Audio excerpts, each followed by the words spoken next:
Well, welcome to season 2, episode 65, with my podcast, Misheard Song Lyrics. I'm Misheard. And we're going to be doing our first ever, I'm so excited, I love her, Alicia Keys Misheard Song Lyric. And it's regarding her song titled Empire State of Mind, Part 2, Broken Down. The misheard song lyric is New York, concrete jungle, wet dream tomato.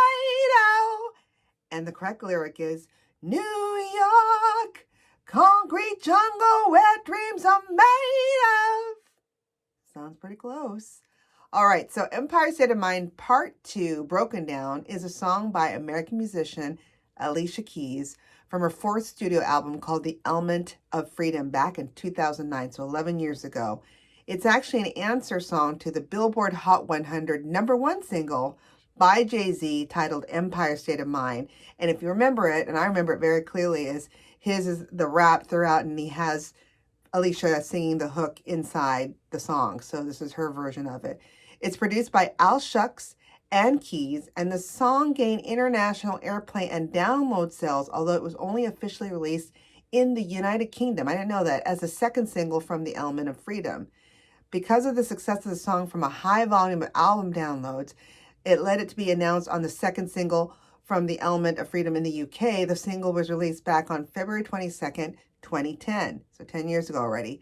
Keys and the Empire State of Mind Part 2, Broken Down, are featured on a 2011 HP Beats or Hewlett-Packard Beats commercial. And then I remember it from the soundtrack of the film Sex and the City Part 2. So there you go. So before we go into the song, let's talk a little bit about Alicia Keys. And again, it sounds like tomato. I've been listening it, and we'll share a clip of it. It isn't, but it's a great misheard song lyric, because usually what's the usual rule of thumb with misheard? It's either food is figured out or sex. Food, sex, food, sex. Okay, so let's talk about Alicia Keys. She was born Alicia Aguelo Cook back on January 25th, 1981, so she's an Aquarius, I believe.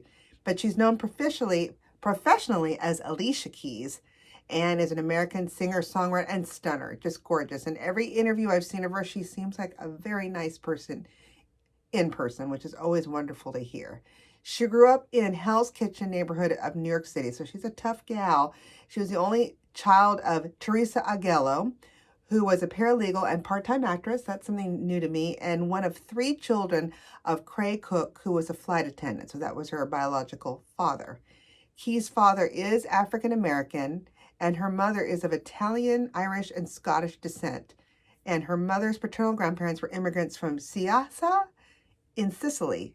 And she was actually named after a Puerto Rican godmother. So a lot of great weaving of different heritages with Miss Alicia Keys. And even was said, Keys expressed that she was comfortable with her multiracial heritage because she felt she was able to, quote unquote, relate to different cultures, which I agree.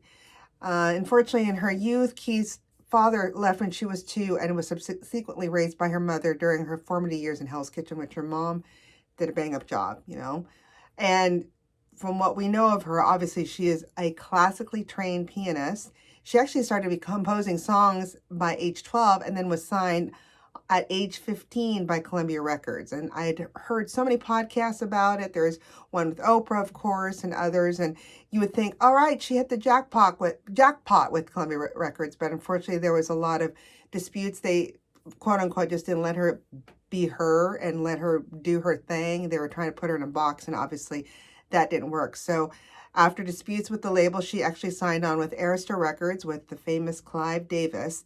And later, when he left Arista, he started his J Records, I think Jive, and actually produced her first Billboard Hot 100 #1 single, Fallen. That's how I knew about her in 2001 when I saw her on the Oprah show, since she came over from Arista to follow him to his new J Records. And it sold over 16 million copies worldwide. That's amazing. The album also earned Keys 5 Grammy Awards in 2002. So literally, she's like, it blew up. Her second album, The Diary of Alicia Keys, which I have in 2003, was also critically and commercially successful. And it spawned successful singles as You Don't Know My Name, My fave, If I Ain't Got You. I've sung that many times at karaoke. I've also sung it at my one-woman show last year to benefit the American Heart Association. Tribute to my mom, so just putting a little plug there. And Diary, and selling 8 million copies worldwide. She's amazing. The album garnered her an additional 4 Grammy Awards on top of the 5 she won the year before. And then her duet Boo, My Boo with Usher, I love that song, My Boo, became her second #1 single in 2004. And then Keys released her first live album called Unplugged in 2005 and became the first woman to have an MTV Unplugged album debut at #1. Did not know that, so not surprised though. All right, a little bit about Alicia. Let's talk about the song Empire State of Mind Part 2 Broken Down.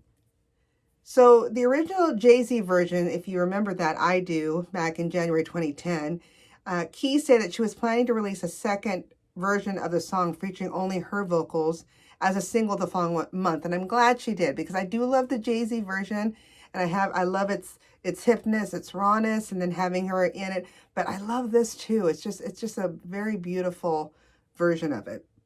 The original takes of Keys' version, entitled Empire State of Mind Part 2, included both Keys' vocal and a new rap version from Jay-Z. But the final product did not include Jay-Z. Interesting.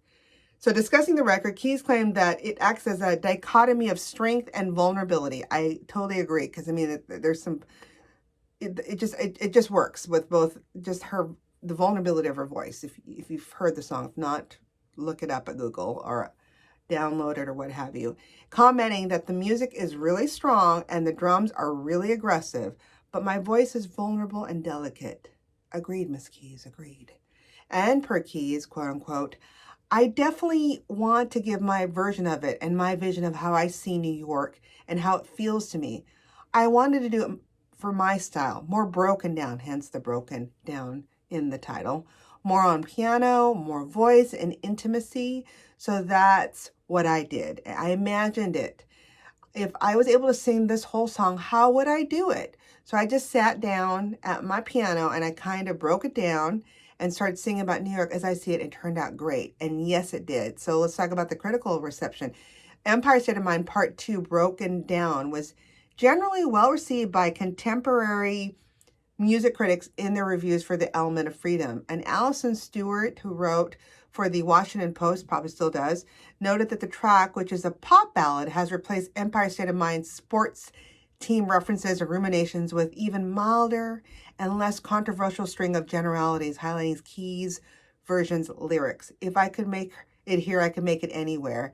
And then Greg Cott of Hartford Courant wrote that Keys' version, quote unquote, retains the soaring vocal hook, New York, but the track loses its swagger without Jay-Z. So it sounds like Mr. Gary Cott liked the Jay-Z version. That's all right.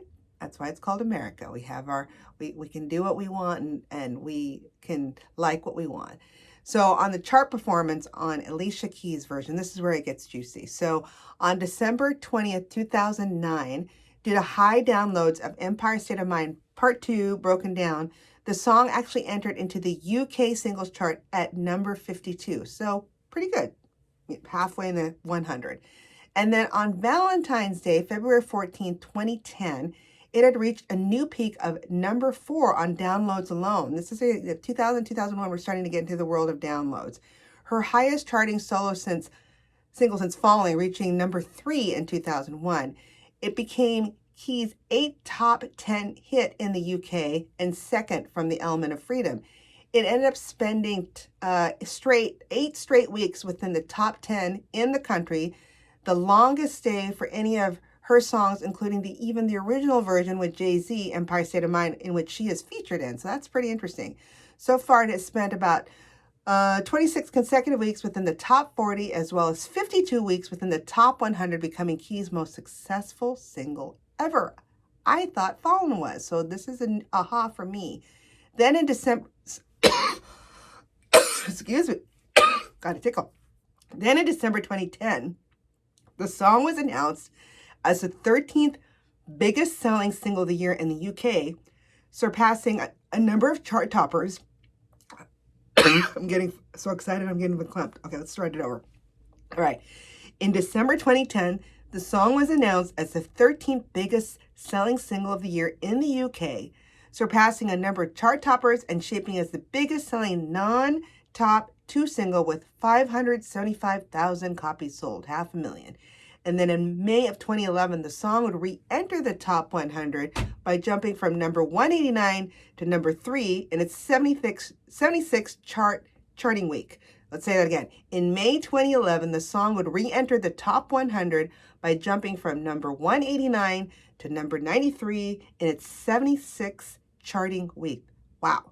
It debuted on the Billboard R&B charts at number 77 and peaked at number 55 on the Billboard Hot 100 without an official release. It's just out there. We didn't officially release it. It was still charting.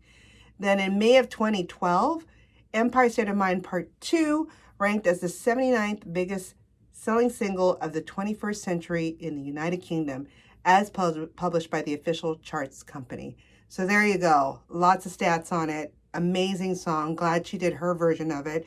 Not about a wet dream tomato, although it sure sounds like it, but it's really of where dreams are made of.